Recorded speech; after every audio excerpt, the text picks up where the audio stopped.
Évasion, détente, dépaysement, originalité, les qualificatifs se multiplient depuis que l'insolite gagne du terrain.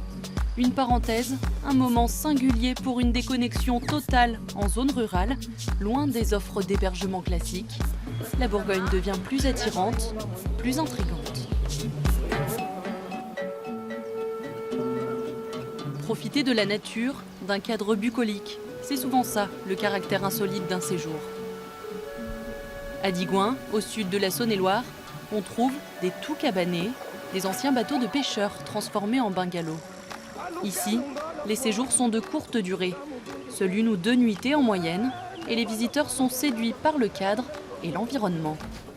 C'est ce que l'on appelle le slow tourisme, où l'on ne vient pas pour les visites, mais bien pour l'hébergement. On ne serait jamais venu ici s'il n'y avait pas eu ce type d'hébergement, c'est clair. C'est pour garder un souvenir vraiment à jamais. Pour nous, pour nos filles, je pense que quand on parlera d'ici, elles s'en souviendront encore dans plusieurs années, quoi.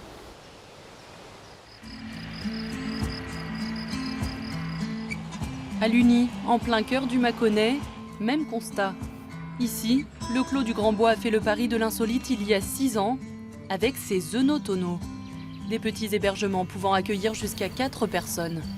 Les vacanciers viennent ici pour visiter un domaine viticole, des caves aux cuves, en passant par les pressoirs. Mais cela devient presque anecdotique face à une nuit hors du commun. Voilà, donc ça vous convient ? Très bien. Parfait. À partir de maintenant, c'est votre tonneau. Venir dans un tonneau, ça plaît beaucoup, c'est un hébergement très familial en plus, hein, donc souvent des parents, des enfants qui sont assez excités à l'idée de dormir pas comme on dort chez soi. Et on est vraiment dans l'imaginaire du vin. La vache, emblème du Charolais brionnais. À Diverty Park, l'animal est devenu un hébergement, synonyme d'innovation et de camping alternatif.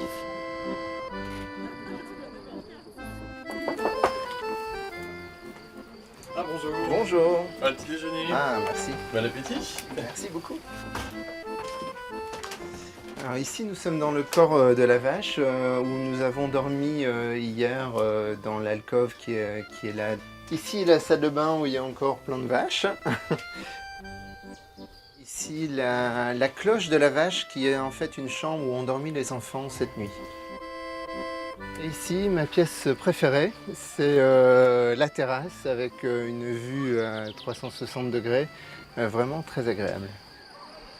C'est dépaysant, on n'a pas l'impression d'être dans un lieu normal, c'est beaucoup plus agréable qu'un bête hôtel classique. Cette vache écologe est unique en France.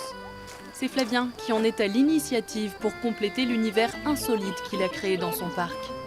Roulotte, chambre avec vue sur les étoiles ou nuit suspendue dans une goutte d'eau. Ici, l'expérience insolite ne se vit pas qu'une seule fois. Les clients reviennent.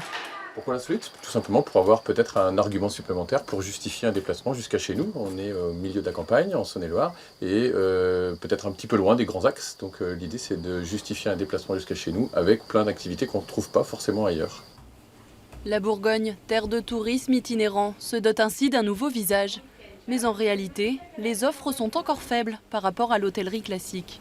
Elles ne représentent que 5% des hébergements répertoriés. Si la niche de l'insolite fonctionne, pas de secret, c'est uniquement grâce à Internet. C'est peut-être la place qu'on donne à l'insolite qui l'a fait émerger de plus en plus. C'est-à-dire qu'aujourd'hui, dans notre monde de consommation et d'exposition médiatique sur le net, on a accès au Taj Mahal. Avant, il fallait y aller pour le voir. Donc le niveau d'exigence des clients dans ce qui dépayse est monté. L'insolite a aussi cette vertu qu'il montre qu'une région sait se renouveler. Alors non, ces hébergements ne viennent pas concurrencer directement le marché déjà existant, mais ils représentent un travail supplémentaire pour Gîtes de France. Ici, on loue tout ou rien. Nous sommes dans le Châtillonnais. Cette cabane dans les arbres est la dernière structure insolite de la région à avoir vu le jour. Un coin de forêt privatisé par le client. Les communs sont sur la terre ferme et la chambre est à 6 mètres de hauteur. Ambiance romantique donc. Le propriétaire François Perrault a mis 1 an pour réaliser sa cabane. Tout, absolument tout est en bois, du Douglas du Morvan. Et ses clients viendront ici pour une nuit sans chauffage ni électricité. L'idée n'était pas de proposer quelque chose d'insolite. À la base, c'était de proposer quelque chose qui est en adéquation avec la décompression de la vie, avec un moment intime de retrouvailles entre personnes, qui est entre le moment de la découverte de la nature, le chant des oiseaux, l'observation des animaux sauvages. Après des premières locations concluantes aux vacances de Pâques, François reçoit officiellement le label Gîte de France ce jour-là. L'institution est la seule à pouvoir homologuer les hébergements insolites. Le client qui vient chez nous, il sait effectivement justement qu'on est passé, qu'il y a quelqu'un qui est venu vérifier que déjà c'est un hébergement qui existe, qui est aux normes, qui répond à une charte de qualité et que le client va pouvoir trouver effectivement tout ce qu'il a besoin, aussi bien en termes de vaisselle. Des cabanes, il en existe d'autres en Côte d'Or, mais bien plus basses, sur pilotis. À Frénois, le domaine Pont Roche et Spa propose 2 hébergements insolites, où le client recherche avant tout le confort pour se sentir privilégié, loin du tourisme de masse, et cela attire un nouveau public. Vous voulez pas une location normale, comme il en existe plein. Nous, donc, on vient de la région parisienne et c'est vraiment ce qu'on recherche. Le calme, un petit nid douillet, c'est féerique, quoi. Je pense que c'est toujours les mêmes mots qui reviennent systématiquement. Le calme, la nature, la verdure, voilà. Si la localité a tant d'importance, c'est parce que l'insolite coûte cher. Il faut compter en moyenne 50 à 60 € de plus qu'une nuit classique à l'hôtel. Un petit luxe, presque une folie. Mais pour cet été, chaque hébergement affiche complet. Au domaine de la Pierre Ronde, les réservations se font même 1 an à l'avance. Immersion dans une maison de hobbits, semi-enterrée, et qui rappelle dans les moindres détails la saga du Seigneur des Anneaux. Ça n'existe pas dans la réalité, une maison de hobbits, donc c'est marrant d'être face à ça. Et voilà, après sinon tout est petit comme moi, donc c'est génial. Là c'était vraiment entrer dans une petite bulle et dans un petit... Ouais, comme entrer dans un bouquin. Alors que de base, moi je suis pas une grande fan de Seigneur des Anneaux, mais c'est vraiment plaisant et du coup voilà, je suis grave contente. Au final c'est encore mieux que ce que je pensais, donc c'est chouette.